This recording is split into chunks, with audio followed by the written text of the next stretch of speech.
What is up, everybody? Welcome back to the Sherpa Live channel where I read you those cryptocurrency news articles so you don't have to. Welcome back for another jam-packed filled articles. As the title said, the news just keeps on coming for Friend.tech. This is like day 3 in a row. First was they're shutting down the project. Second was creators are going, no, it's not being shut down. Now there's rug pull allegations being coming out with them. So the news just keeps coming. But yeah, hope everyone's having a great day. Hopefully no one's too bummed out. It is 9/11, so thoughts and prayers out to the families still affected by that horrible day 21 years ago, 2001, 23 years ago. It's crazy to think how long it's been. I was in 6th grade when that happened, and I was just in my music class. They pull us out, and whew, oh man, crazy how just the time's flown by since then. But yeah, so yeah, a handful of news articles for you to cover. We had the presidential debate yesterday, and there was no talk about cryptocurrencies at all, so that kind of made the price go sideways. Crypto community kind of reacted to that differently. And yeah, I'm also working with the new time of these live streams. I tried doing 5 o'clock. That just felt too early. I did 6:30 yesterday, which seemed like a pretty good time for viewers out there. I'm trying to get that sweet spot when probably people are getting off of work at their 3 o'clock job on the west coast, since I'm over on the east coast. So yeah, so hopefully maybe I can find that sweet spot in time for you. But yeah, let's go through all these articles I have prepared for us, and yeah, let's hear what's going on. So again, first up is Friend.tech team sold $52 million in 6 months, and now they are facing rug pull allegations. The Friend.tech team said on September 10th that it has no plans to discontinue its website application. So, Now, Web3 social media platform Friend.tech is facing the rug pull allegations online after the team permanently relinquished control over the project's smart contracts. And on September 8th, the team behind the platform announced that it had set the admin and ownership parameters to Ethereum's null address, and it said that this prevents any further changes or anything else. But following the move, Friend.tech's Friend token dipped by 26% just 24 hours after the announcement. Now, did Friend.tech get rugged? Seems like it. But in a post on X, pseudonymous crypto analysis, Lolli said that the Friend.tech rugged.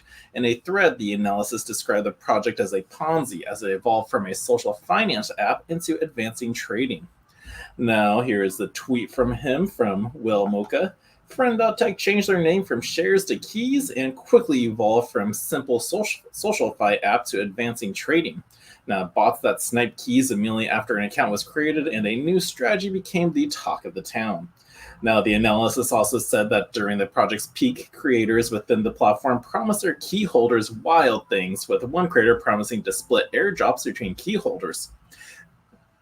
Excuse me. Now, the analysis also pointed out that apart from creators, Friend.tech's team also made over $60 million in fees. According to the blockchain analytics platform Look On Chain, the Friend.tech team sold 19,477 Ether, worth about $52 million from December 2nd, 2023 to June 11th, 2024. Look On Chain also highlighted that the token price had dropped 95% since its launch. Now, while people dubbed the platform as having the potential to be the next Instagram, interest waned. Now, the analysis said that after its much anticipated airdrop, most holders sold their tokens and moved on. Now, because of the recent Friend.tech announcement, Wills Whoosh believes that Friend.tech tokens and keys are now worthless. On September 10th, the team behind the SocialFi app posted an announcement clarifying some concerns about the project. According to the team, it has no plans to discontinue the Friend.tech website application. Now, the project also reiterated that its actions only guarantee that no future changes will be deployed. Oh, wrong camera, guys. You just got a big blank wall there. But the project also reiterated that its actions only guarantee that no future changes will be deployed on the Layer 2 platform base, which would create new fees. The team also added that the actions don't affect the app's functionality, saying everything remains the same. Cointelegraph's approached Friend.tech for a comment, but did not get an immediate response, and I wonder why. When they got allegations like that, why would they reply to it? So yeah, so again, allegations that the Friend.tech team's now being faced with the rug pull, and it really does seem like that. So hopefully, I don't know, maybe I'll come up with another article for this later on after everything's been solidified, but I would not put any money into the Friend.tech token at all, even when the bull runs is coming around the corner. So that is that news article for you. And let's see, what else do we got? Hold on, let me look over here. It looks like my Rumble live stream might not be working. The live stream was ended or deleted on Rumble, and end streams that don't go. Okay, so Rumble, sorry, you're not getting it. But right, let's move on to our next article, going over how Congress battles over DeFi, while Trump's silence speaks volumes. So yes, this one's coming from crypto.news. And yeah, as Democrats and Republicans argue over DeFi, what message does Trump's silence send the crypto community? Is it a sign of disinterest or is it strategic neutrality? Let's find out. But also, DeFi gets the spotlight. On September 10th, the first ever congressional hearing on decentralized finance took place, marking an important moment in the evolution of this technology. Titled Decoding DeFi, the breakdown of the future of decentralized finance, the hearing was led by Congressman French Hill and lasted nearly 2.5 hours. So if you want to watch it, you can watch it on YouTube as well. But again, Congress getting involved with DeFi, it's decentralized finance. No one can control it, so I don't know what they can really talk about of it. But the U.S. lawmakers gathered to discuss both the potential benefits and risks that DeFi could introduce to the financial system. The hearing exposed a clear divide among lawmakers. Republicans, led by Hill, and were optimistic about DeFi's ability to remove intermediaries and transform financial markets. As Hill stated, by substituting intermediaries for autonomous self-executing code, decentralized finance can shift the way financial markets and transactions are currently structured and governed. Meanwhile, Democratic lawmakers raised concerns focusing on DeFi's potential misuse, particularly its role in enabling criminal activity, while Republicans called for lighter regulations. Democrats advocated for stricter oversight, citing the risks of illicit use. Now, what does this hearing mean for the future of DeFi and the broader crypto market, especially within the U.S. presidential election campaign? Probably nothing. So again, it's DeFi. They can't do nothing about it. It's decentralized. Not one person's in control, so they can't go after everybody. But a clash of perspectives on DeFi took place during it. The hearing itself turned into a battlefield of opinions with sharp contrasts in how lawmakers viewed DeFi, and the subcommittee chair, Hill, kicked off the discussion by focusing on the opportunities DeFi and tokenization could offer to finance. Now, however, not everyone saw that way. Congressman Brad Sherman, a Democrat from California, took a more critical approach. He expressed concerns that DeFi might be nothing more than a tool for tax evasion, especially for the ultra-wealthy. He was like, what we have here is an effort to liberate billions from income taxation. Every time a billionaire successfully cheats on his taxes, a member of the Freedom Caucus earns his wings. Well, the rich don't pay their taxes. If you pay attention to Robert Kiyosaki and everything, you kind of learn these sectors of who pays the most taxes. Employees pay the most, but they pay like almost the most at 40% of their taxes.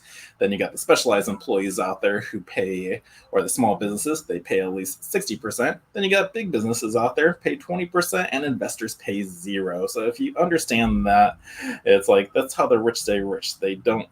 Taxes are the biggest liability on the most common people's assets out there. But in response to Sherman's concerns, Peter Van Valkenburg, director of research at Coin Center, provided a counter-argument. He acknowledged that tax evasion is a crime, but pointed out that DeFi's transparent, decentralized ledger makes it difficult for bad actors to hide their activities. The tax evasion is a crime that it should be aggressively policed. I do not, however, think that tax evasion and its existence warrants 100% surveillance and controlled financial system. Van Valkenburg also pointed out the confusion surrounding tax guidance from the IRS. He argued that many crypto users want to comply with tax laws, but lack clear instructions on how to do so. It's a difficult area in the cryptocurrency space, and it has been getting clear tax guidance from the IRS on how Americans can pay their taxes when they earn capital gains, or perhaps their wages on the notes. So yeah, some people out there just do want to pay their taxes. Like, they don't want to break any laws, they want to follow the rules, but there has not been any clear guidelines for it. He also added that criminals are more likely to use traditional financial systems to hide illicit funds rather than transparent blockchains. Of course, money washing. You got a good business and you got a bad business, and you just wash that money together with your good business and bam. So yeah, they rather use the traditional system rather than cryptocurrencies. But on the other side, Mark Hayes, senior policy analyst at Americans to Financial Reform, painted DeFi in a less favorable light. He described the space as volatile and rife with scams, where investors often face devastating losses.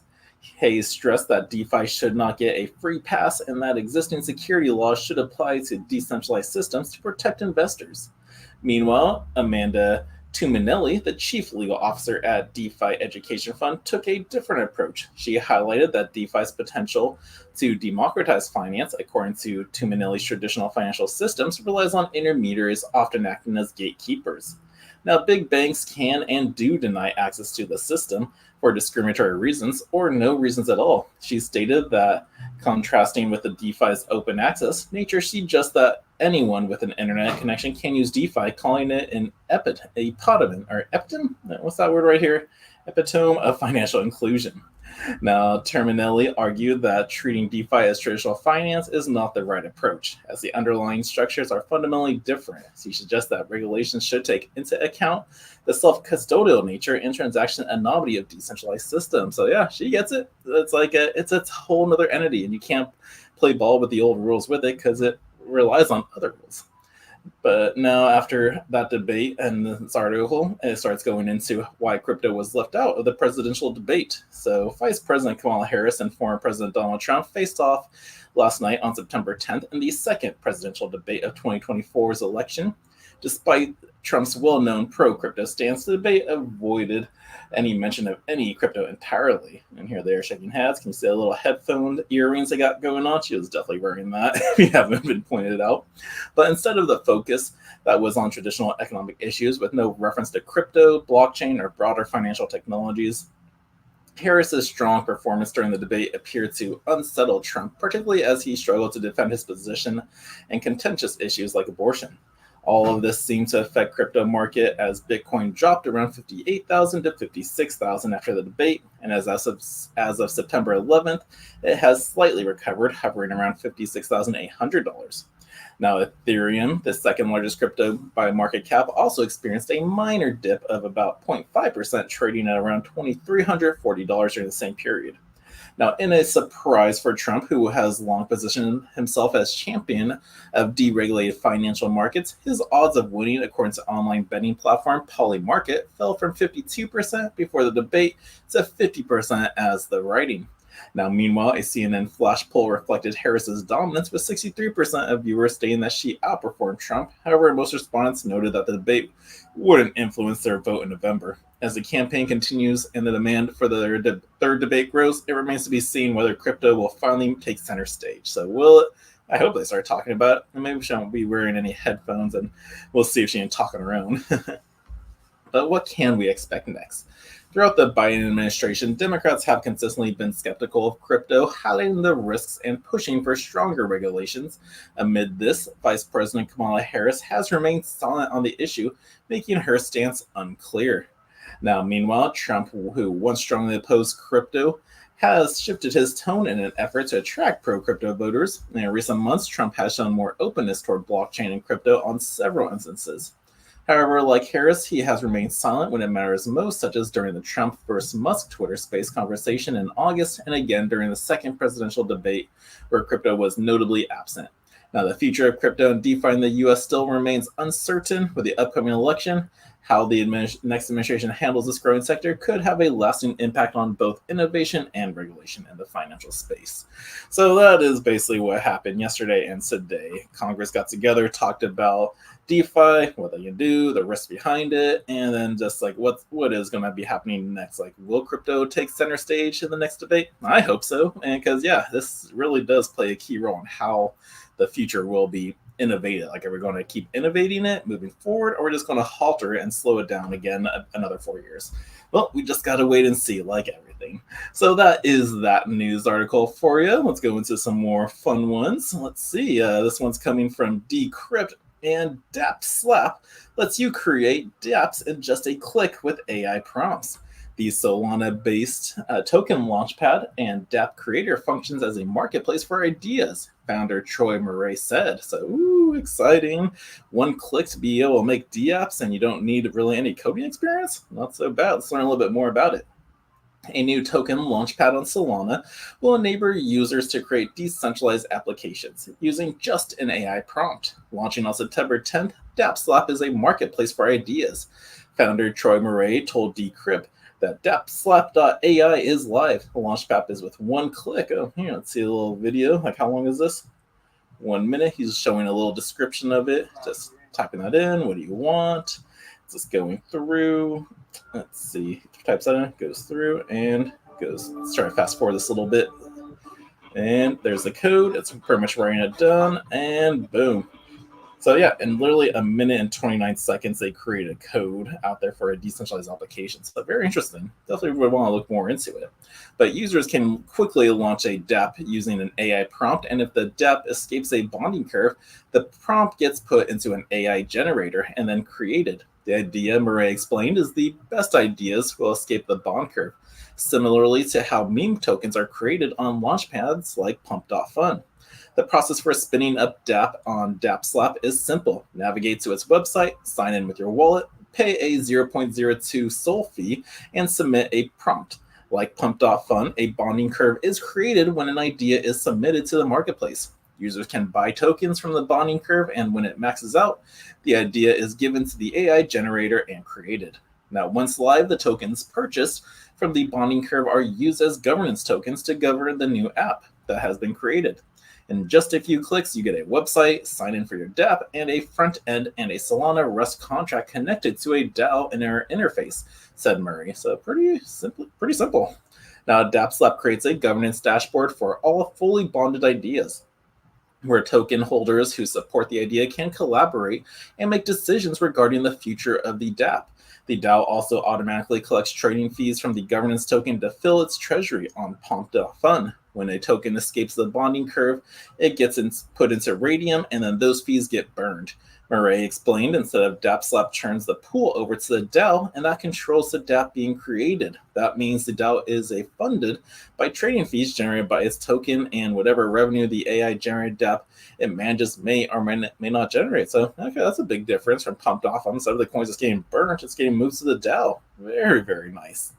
Now, once an idea escapes the bonding curve, 4.2% of the token supply is locked for 1 year, and Murray argued that other platforms with similar mechanics suffer from misaligned incentives that can hurt users and that DApp Slap can improve upon them.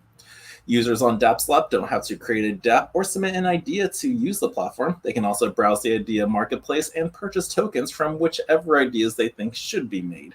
To create a DApp Slap, its team trained an LLM on Web3 data, including open GitHubs, and all the available APIs and SDKs. With this information, the AI can create dApps and plug them into all the endpoints necessary for them to function as intended.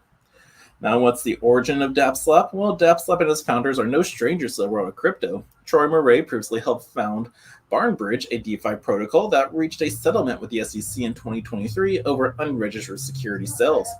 Now, during the process of negotiating, the settlement of the SEC initially stipulated that none of the team members would be able to work in the Web3 space again once the case had concluded. Now, at the time, the DApp Slap team was working on a Web3 streaming service called Xenon, which they had to scrap completely, which was a decision Murray described as gut-wrenching.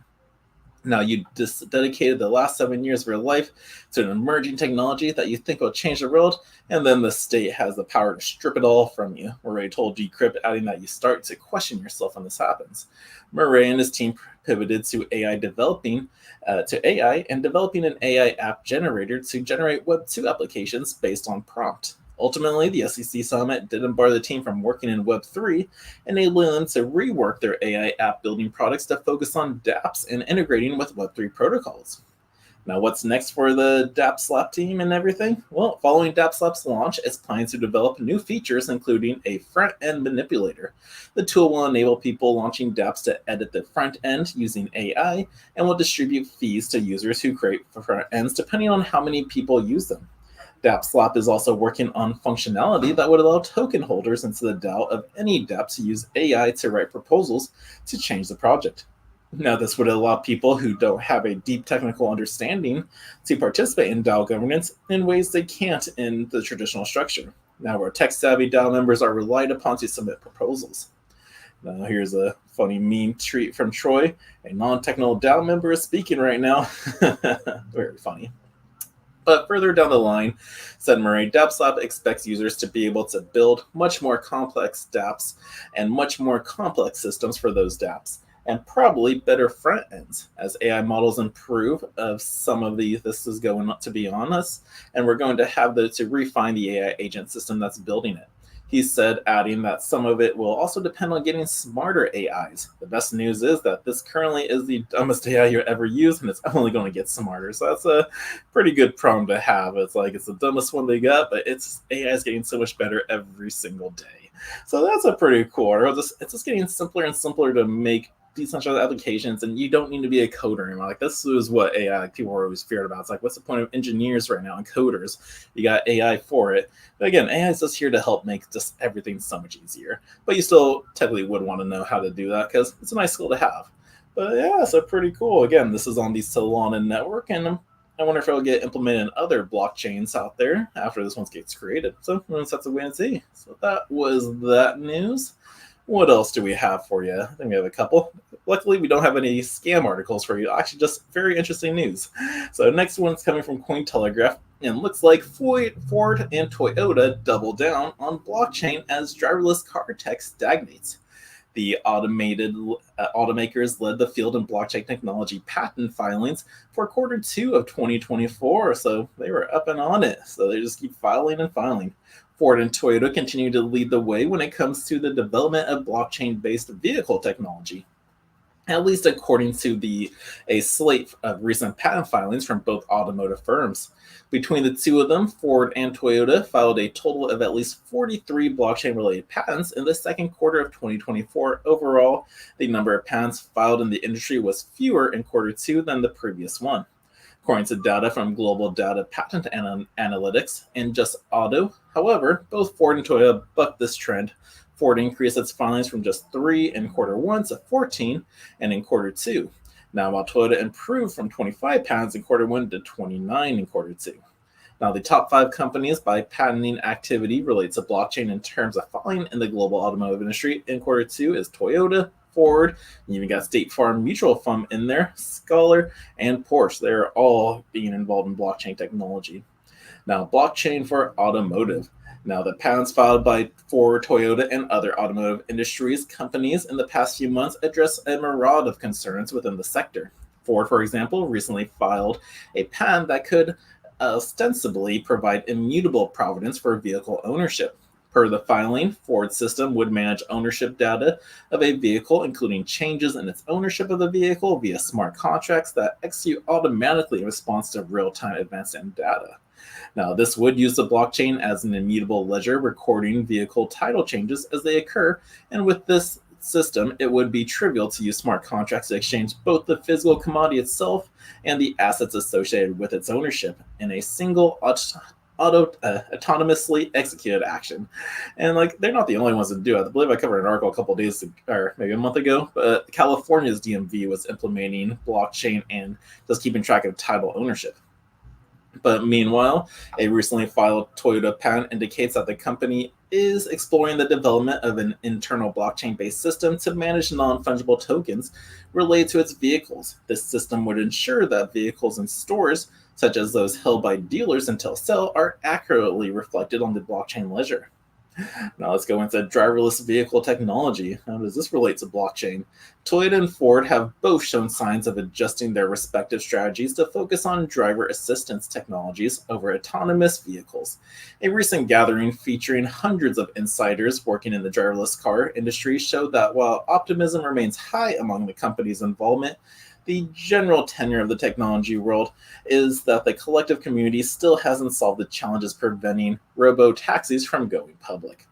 Now, the shift toward mature blockchain technology could provide both Ford and Toyota with a competitive advantage going forward, even in the autonomous vehicle sector. One of the main factors being explored by both industries is the impact that blockchain-based city infrastructures could have on driverless vehicles and its technology.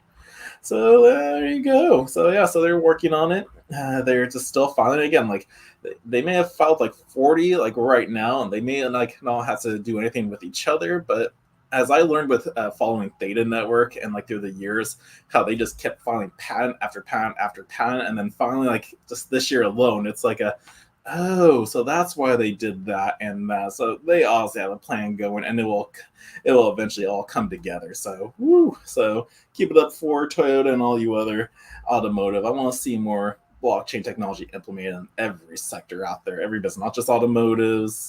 What else do we got? Some other stuff. So yeah, so that was that news article. Sorry, had a little tweet text right there. And let's move on. What else do I have for you?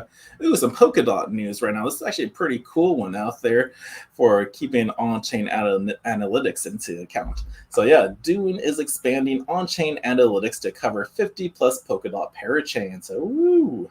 Dune, a platform specializing in on-chain analytics, has integrated over 50 parachains from the Polkadot ecosystem, making it a comprehensive data hub for Polkadot's blockchain network. Now, this Polkadot expansion will allow developers and investors and data analysis to access and analyze real-time data from the Polkadot ecosystem, according to a press release shared with Crypto.news. In other words, Dune has added data from over 50 different blockchains known as parachains in the Polkadot network, making it easier for people to track and analyze activity in real time. So parachains out there really like the layer ones of the network. If you didn't know, Polkadot is a layer 0, which is handling more of that. If you didn't know that there was different layers in blockchain, join the crypto club. That was our last class 2 days ago or yesterday. Our own Heidi Carlson taught it, and it was great. So definitely learn about the different blockchains out there and how there's different layers. But details of the Polkadot integration. The new integration broadens its coverage, allowing users to explore on-chain activities such as transaction flows, DeFi activity, and developments in gaming and NFTs. Earlier in 2024, Dune began supporting Polkadot, Kusama, and 6 parachains. Key parachains added this integration, including Moonbeam, Akala, Thala, and Mythos, each contributing to various sectors within the Polkadot, ranging from DeFi to gaming. This integration was developed through a partnership with Colorful Notion, ensuring reliable and accurate data. Additionally, Dune offers enhanced functionality via its API, allowing users to create flexible endpoints for deeper analysis. Now, last year, Dune launched a Dune AI, enabling users to query crypto data through natural language, removing the need for SQL. And additionally, Dune introduced the Dune Data Hub, allowing seamless integration and contribution of datasets for enhanced data management. So, woo, very, very nice. Is this any more? I was most interested in the publisher. No, it's just the next article down there. So, no, that's actually pretty cool. So, yeah, it makes it easier to keep track of like, your token, your project you want to be following. It's nice to have to, if you can just have one place to go to, and it looks like Dune is having that. And the more parachains they add, just makes it a lot better. Just be a nice little Polkadot hub out there. So, woo, very, very cool. All right, I think I got couple more articles for you. What's next? Oh, this one's coming from the UK. What are they up to? Let's find out. This one's coming from the Bitcoin magazine. And UK Parliament introduces a bill to recognize Bitcoin and crypto as personal property. The new legislation aims to provide legal clarity and protection for Bitcoin and digital assets. So, okay, so they're finally going to make it. Let's close that ad. They're looking at making it digital property. What I like about Trump lately is he's always been calling crypto and Bitcoin currency, not like what blockchain tech or coin. He's actually just calling it currency. So that's what Bitcoin actually is. But it looks like this was always like the debate on what Bitcoin actually was back in the day, and looks like they're just finally catching up. So let's go through this article to learn a little bit more about this bill. The UK Parliament has just introduced the Property, Digital Assets, etc. bill today to officially and legally recognize Bitcoin, cryptocurrency, and other digital assets as personal property. With this new legislation, for the first time, British law would officially protect digital holdings such as Bitcoin and other cryptocurrencies, non-fungible tokens, and carbon credits. Now here's the tweet from Bitcoin Magazine announcing that the UK just introduced a bill that's going to happen. Now, it is essential that the law keeps pace with evolving technologies, and this legislation will mean that the sector can maintain its position as a global leader in crypto assets and bring clarity to the complex property cases. Said Justice Minister Heidi Alexander, our world-leading legal service firm is a vital part of our economy, helping to drive forward growth and keep Britain at the heart of the international legal industry. Now, this bill aims to address a long-standing legal gap where digital assets were previously excluded from English and Welsh property law, As a result, owners of digital assets had little recourse if their holdings were interfered with and leaving them in a legal gray area. Now, under the new bill, digital assets will be classified as a third category of property, allowing owners to benefit from stronger legal protection against fraud and theft. The legislation will also assist courts in resolving complex disputes, such as those arising in divorce settlements or business agreements involving digital assets. Now, the bill will also ensure Britain maintains its pole position in the emerging global crypto race by being one of the first countries to recognize these assets in law, stated at the announcement. Now, the UK government further explained that with this new legislation, their new legal sector will be better equipped to respond to these new technologies and attract more businesses and investments to the legal service industry. The UK has just passed a new bill, and that will allow crypto and other digital assets to be recognized as personal property, stated the UK Minister of Justice on his X account. That means owners of digital assets will gain legal protection against fraud and scams.